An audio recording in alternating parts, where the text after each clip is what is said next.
Clapotis et bienvenue dans la série Connaître les personnages majeurs des œuvres au programme. Alors pourquoi s'intéresser aux personnages par exemple de vos romans, des pièces de théâtre que vous allez travailler tout au long de l'année?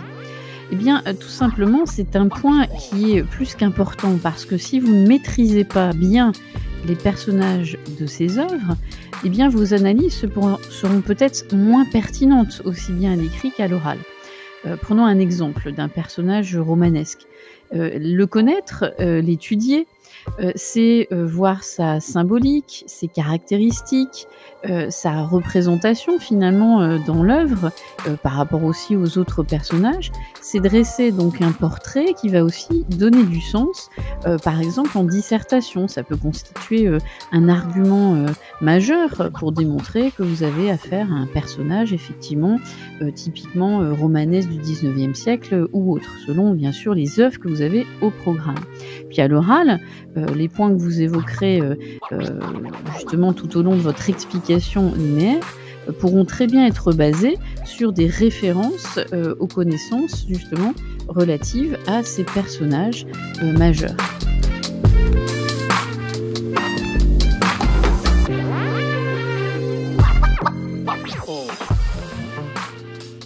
Alors aujourd'hui dans cet épisode, on va s'intéresser à des personnages secondaires de la pièce de Molière, à savoir Le Malade imaginaire. Secondaire ne veut pas dire qu'il faut les négliger, parce que souvent les personnages secondaires font rejaillir par leurs traits de caractère les qualités des personnages principaux. Alors on va s'intéresser dans cet épisode à deux personnages secondaires, Béline et Béralde. Je vous renvoie à l'infographie qui accompagne l'épisode afin que vous visualisiez au mieux leur relation entre eux avec les autres personnages. On va commencer par politesse avec le personnage féminin Béline. Alors Béline, c'est qui? C'est la seconde épouse d'Argan, beaucoup plus jeune que lui et on pourrait dire effectivement que c'est un personnage secondaire puisqu'elle n'apparaît que dans 5 scènes de la pièce. Et au premier abord, elle va jouer très vite le rôle de l'épouse attentionnée, soucieuse de la santé de son mari, qui s'inquiète justement de son hypocondrie. Mais très rapidement, le spectateur comprend vite que c'est un personnage néfaste, voire même dangereux pour d'autres personnages. Parce qu'en fait, très rapidement, on comprend qu'elle n'a épousé Argan que pour capter son héritage. Et vont émerger des traits de caractère évidents chez elle.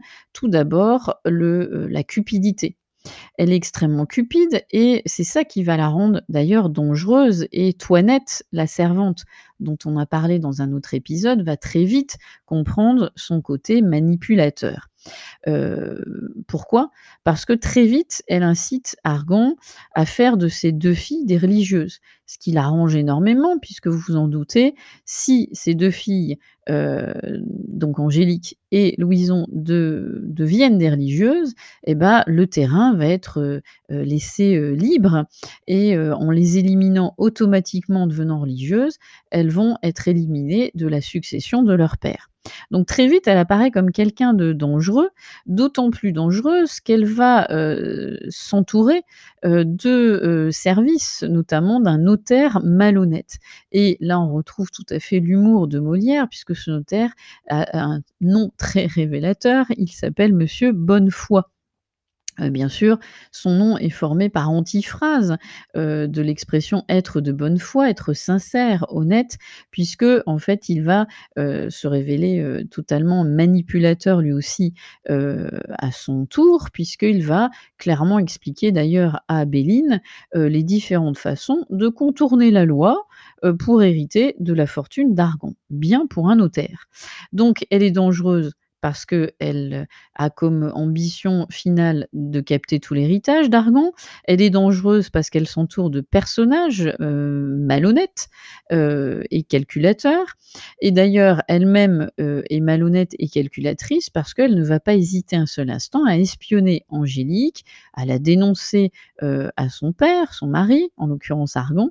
Donc ça prouve toute son absence de sincérité et le véritable masque de l'hypocrisie qu'elle porte. Masque que Toinette essaiera de faire tomber et qu'elle réussira d'ailleurs à la fin de la pièce.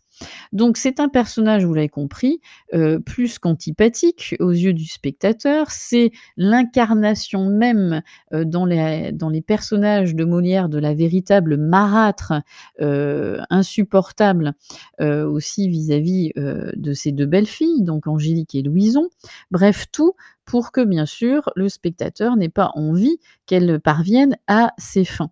Et donc, bien sûr, puisque l'on a affaire à une comédie chez Molière, on sait d'avance, heureusement, que malgré tous ses efforts et ses stratagèmes, finalement, elle sera démasquée et elle sera, bien sûr, démasquée en ce sens qu'elle sera quelque part punie par son attitude, néfaste à l'encontre d'Argan, mais aussi toute sa famille. Alors on pourrait, c'est pour ça que dans cet épisode, je vais parler de cet autre personnage masculin, parce qu'il pourrait presque être l'opposé de Béline, c'est le fameux Bérald, qui est le frère d'Argan. C'est, l'opposé de Béline, mais c'est aussi l'exact opposé de son frère Argan. Parce que face à ce frère excessif, hypocondriaque, il s'avère être lui, à l'inverse, un personnage raisonnable, lucide et il ne pense pas à de mauvaises actions à l'encontre, de son frère, donc contrairement à Béline, sa deuxième femme. Alors lui, il est persuadé que son frère n'est absolument pas malade physiquement. Et donc, sa première réaction, en toute sincérité, c'est de rejeter les médecins, parce que pour lui, ces médecins ne savent pas guérir et pour lui, ils n'ont qu'une posture, d'imposteur, parce qu'ils sont intéressés que par l'argent des malades et en l'occurrence, l'argent de malades relativement riches comme les Argan. Donc il est, le pendant, heu opposé de son frère. Il est donc lucide, clairvoyant lui aussi à sa façon. Il a très vite, percé le double jeu de Béline et tout au long de la pièce, c'est un personnage sur lequel on va pouvoir se reposer en tant que spectateur, mais aussi d'autres personnages comme Toinette, comme Angélique. Ils vont pouvoir se reposer sur lui parce qu'il, révèle très rapidement sa bienveillance. Il va être aussi, un allié pour, sa nièce Angélique il va s'en faire l'avocat auprès d'Argan et il va, bien sûr soutenir Cléante contre le fameux Thomas, Diafoirus dont on va reparler dans un autre épisode. Donc c'est un personnage positif, qui lui aussi à sa façon a comme objectif de faire tomber les masques de l'hypocrisie et il se révèle aussi au-delà de sa clairvoyance comme un personnage, actant-acteur qui fait avancer l'intrigue. C'est un homme d'initiative et même s'il est comme un personnage secondaire, on voit bien que son influence est quand même forte sur le cours de l'action. C'est lui qui propose de faire d'Argan un médecin, parce qu'il comprend très vite que, puisque c'est un malade imaginaire il va, le transformer aussi en médecin imaginaire, pour, justement, faire en sorte que, c'est le seul remède, hein, qui va pouvoir, satisfaire son frère, même s'il sait très bien que Argan ne pourra que rester dans sa folie. Donc il est, aussi tout à fait lucide, conscient, des, points forts, des points faibles, des points néfastes, des autres personnages. Donc même s'il est secondaire, il est aussi, à sa façon, un peu le chef d'orchestre qui va faire avancer l'histoire.